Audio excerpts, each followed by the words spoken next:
నమస్తే అండి. Welcome to Tree media.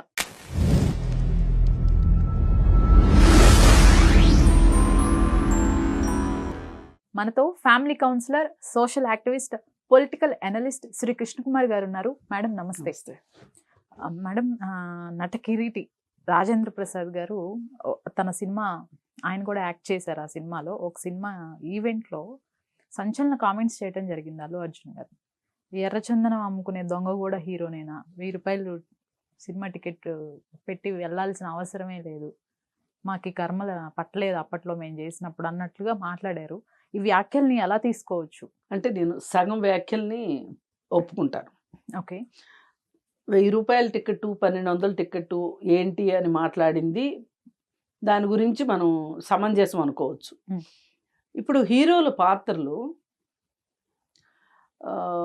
పాత్రలను బట్టి హీరోల్ని చేయటం కానీ, అంటే అసలు ఇలాంటి హీరోయిజాన్ని చూపించడం కరెక్ట్ కాదు అన్నప్పుడు అది అందరికీ వర్తిస్తుంది. ఇప్పుడు ఎన్టీఆర్ కన్యాశుల్కం సినిమాలో గిరీశం పాత్ర చేశాడు. అసలు మెప్పించాడు. మరి మరి గిరీశం పాత్రని చేసినందుకు ఎన్టీఆర్ని ఏమన్నా అనాలా?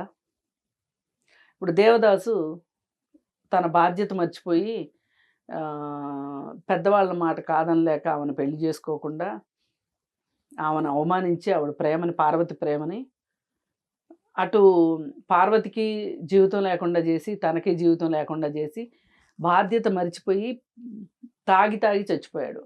ఇది ఉదాత్తమైన పాత్ర. అందుకని కథల్ని కథలుగా చూడాలి, సినిమాలని సినిమాలుగా చూడాలి, పాత్రలను పాత్రలుగా చూడటం రావాలి మనకి. ఇదేదో ఈ భూమి పుట్టిన తర్వాత మొదటిసారిగా ఎర్రచందనం దొంగ పాత్ర అల్లు అర్జున్ మాత్రమే వేసాడు అని చూపించడం ఎలా ఉంది అంటే, తెలియకుండా తెలుగు ఇండస్ట్రీ 2 ముక్కలైంది అనేది అసలు ఎప్పుడూ ఉంటాయి ముక్కలు, వీళ్ళకి కలిసి ఉండటం రాదు. 2 ముక్కలైంది అని అనటానికి అంటే చాలా నర్మగర్భంగా జరుగుతుంది ఇదంతా. బాగా బయటపడి ఎవరూ మాట్లాడట్లేదు. అలా అని ఇప్పుడు అల్లు అర్జున్ని వ్యతిరేకించిన వాళ్ళందరూ కూడా ఒకే గ్యాంగా అంటే మళ్ళీ అది లేదు. వాళ్ళల్లోనూ ఒక కట్ అనేది లేదు. కానీ ఒక మీడియం హైట్లో ఉంది. మొదటి సినిమాలో ఇప్పటి సినిమాలకి అసలు పొంతం లేకుండా, అంటే మామూలుగా తెలుగు సినిమా హీరో అంటే కొన్ని అంచనాలు ఉంటాయి. 6 అడుగుల ఎత్తు, మంచి కలరు, అది ఇది ఏవేవో మాట్లాడుకుంటారు. అవేవీ లేకుండా చాలా సాదాసీదాగా పక్కింటి కుర్రోడ్లాగా వచ్చి ఇవాళ ఇలా వచ్చి అలా పోతాడులే అనుకుంటే పాతుకుపోయాడు ఇవాళ అల్లు అర్జున్. అలా దీన్ని తట్టుకోలేని వాళ్ళు కూడా మాట్లాడుతున్నారు. ఇప్పుడు అసలు ఈ అల్లు అర్జున్ ఇంత వ్యతిరేకించడం ఎక్కడి నుంచి మొదలైంది అంటే, అసలు ఊహించలా అల్లు అర్జున్ ఇంత యాక్టర్ అవుతాడు అని. చిన్నప్పటి నుంచి అతను చిరంజీవిని చూస్తూ పెరిగాడు అల్లు అర్జున్. అతను రోల్ మోడల్ అదే. అసలు అతనికి ఎన్ని కితాబులు ఇవ్వాలో అన్ని కితాబులు ఇచ్చేసేసి ఒక దేవుడిలాగా చూశాడు చిరంజీవిని. మరి పుత్రప్రేమ అనేది ఒకటి ఉంటుంది కదా. చిరంజీవి తన కొడుకు హీరో అయ్యేసరికి అల్లు అర్జున్ ఎక్కడో కొంచెం పక్కన పెట్టిన ఫీలింగ్ అల్లు అర్జున్కి వచ్చింది. మరి ఆ ఫీలింగ్ వచ్చిన దరిమిలా అతను కూడా కొంచెం వాళ్ళను కూడా పక్కన పెట్టినట్లుగా అనిపిస్తుంటుంది. ఎందుకంటే వాళ్ళు అర్థమయ్యి అర్థం కాకుండా అమావాస్య చంద్రుడిలాగా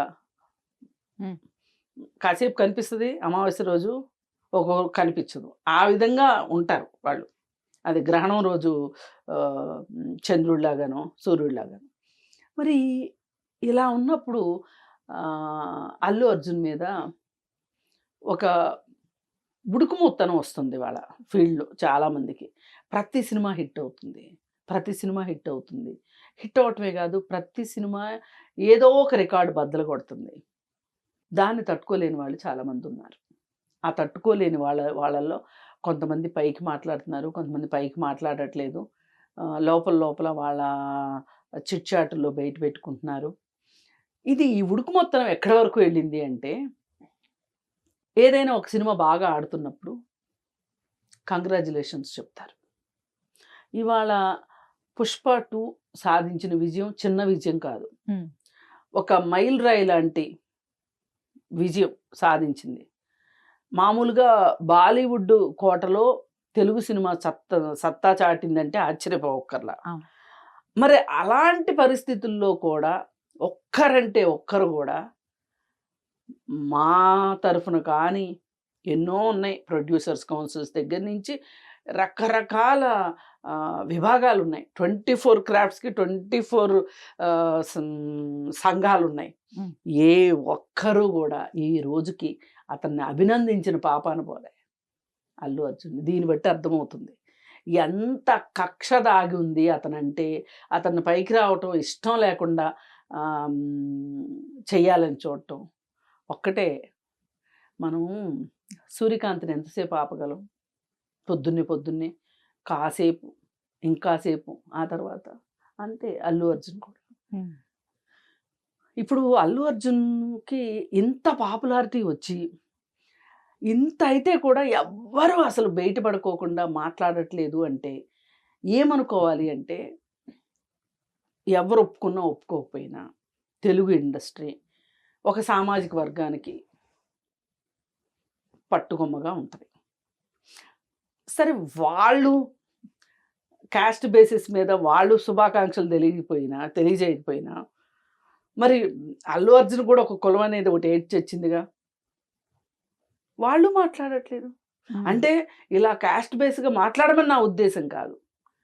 ఏ రకమైన సపోర్టు దొరకలేదు. తనకి. సంఘాల దగ్గర నుంచి సపోర్ట్ దొరకలేదు. అలాగే ఇలానూ సపోర్ట్ దొరకలేదు. ఒక రకంగా ఏకాకి అల్లు అర్జున్. ఇది కేవలం మొన్న వైసీపీ అభ్యర్థికి సపోర్ట్ ఇచ్చినందుకేనా అంటే కాదు. అది మాత్రమే కాదు. ఒక దిగ్గజం లాంటి చిరంజీవి కొడుకు కోసం టోటల్ ఫ్యామిలీ, మెగా ఫ్యామిలీ మొత్తం ఒక రకంగా అల్లు అర్జున్‌ను పక్కన పెట్టిందని చెప్పొచ్చు. అసలు వాళ్ళకే కలుపుకోవాలని లేదు. ఇతను కలవాలని లేదనేది అబద్ధం. వాళ్ళకే లేదు. అక్కడ అందరూ అన్నదమ్ములు, మేనల్లుళ్ళు, మొత్తం బాబాయిలు, తండ్రులు అందరూ ఒక 10 మంది గుమిగూడిపోయి మొత్తం వాళ్ళొక కట్టుగా ఉన్నారు. అందుకే పవన్ కళ్యాణ్ కూడా ఇదే మాట మాట్లాడాడు గమనిస్తే. ఒకప్పుడు అడవుల్ని రక్షించేవాళ్ళు హీరోలుగా ఉండేవాళ్ళు. ఇప్పుడు అడవి దొంగలు హీరోలయ్యారు అని. సరే ఆయన అలా అన్నా, శ్రీమాన్ నాగబాబు ఎలా మాట్లాడినా, చిరంజీవి ఏమీ మాట్లాడకపోయినా అందరి ఉద్దేశాలు ఒకటే ఇక్కడ. ఆళ్ళ ఉద్దేశాలు ఇప్పుడు వాళ్ళు పవర్‌లో ఉన్నారు. పవర్ చాలా ఇంపార్టెంట్. కులం కంటే కూడా, డబ్బు కంటే కూడా పవర్ చాలా, పొలిటికల్ పవర్ చాలా ఇంపార్టెంట్. ఆ పొలిటికల్ పవర్‌లోకి ఇప్పుడు ఆ ఫ్యామిలీ వచ్చింది. పవన్ కళ్యాణ్ కావచ్చు, నాగబాబు కావచ్చు, ఇండైరెక్ట్‌గా చిరంజీవి కావచ్చు. వాళ్ళొక పొలిటికల్ పవర్‌లో లేదు మేడం. మొన్నటి వరకు కూడా క్యాబినెట్ గానే, మినిస్టర్ గానే ఉన్నారు కదా. ఇప్పుడు లేడు కదా. అవును. లేకపోయినా వాళ్ళ వైపు వాళ్ళ దగ్గర డబ్బుంది, హీరోలున్నారు, ఇండస్ట్రీని శాసిస్తున్నారు ఒక రకంగా. ఇప్పుడు వీటన్నిటికి తోడు రాజకీయ బలం ఒకటి, పొలిటికల్ పవర్ అనేది యాడ్ అయింది. ఇప్పుడు అందరూ ఆ ఇంటి కోతలే కోస్తారు. వాళ్ళకే జేజేలు పలుకుతారు. ఇక రెండో వాళ్ళు ఎంత విజయం సాధించినా, ఏం చేసినా ఆళ్ళకి కనిపించవు. దానికి తార్కాణమే రాజేంద్ర ప్రసాద్ అలా మాట్లాడినా, లేదు ఎవరు ఇండస్ట్రీ నుంచి ఇతనికి శుభాకాంక్షలు తెలియజేయకపోయినా, దాదాపు 'బాహుబలి' రికార్డ్స్‌ని కూడా దాటిపోయింది వసూళ్ళ విషయంలో.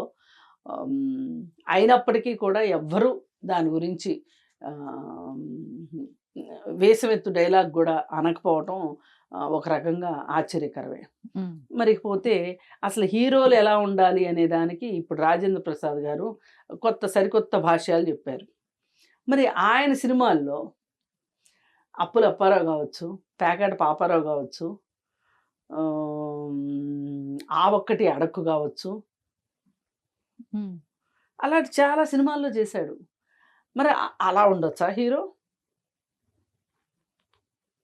అలా ఉండొచ్చా? ఆ ఒక్కటి అడక్కులో జ్యోతిష్యాలను నమ్మి పని పాట చేయకుండా వన్స్ అపాన్ ఎ డే అని మొదలెడతాడు. ఏదో ఒక రోజు నేను అని మొదలెడతాడు. అలా ఉండొచ్చా మరి? ఇదేం ఆదర్శం? ఉమ్, అప్పులపారం అంతే. పేకాట పాపారావులో ఏంటి? పేకాట ఆడి ఎంత కుటుంబాన్ని నిర్లక్ష్యం చేసుకొని, ఏమి నువ్వు ఇచ్చావు సందేశం? అప్పులప్పారావు. అప్పులు ఎలా చేయాలో నేర్పించాడు. అప్పులు ఎలా ఎగ్గొట్టాలో అబద్ధాలు, అబద్ధాలు, అబద్ధాలు. హీరోయిను నెల రోజుల పాటు అబద్ధాలు ఆడొద్దు అని ఒక పరీక్ష పెడితేనే పెళ్లి చేసుకుంటాను అంటే, ఒక్కరోజు కూడా అబద్ధం ఆడకుండా ఉండలేకపోయాడు.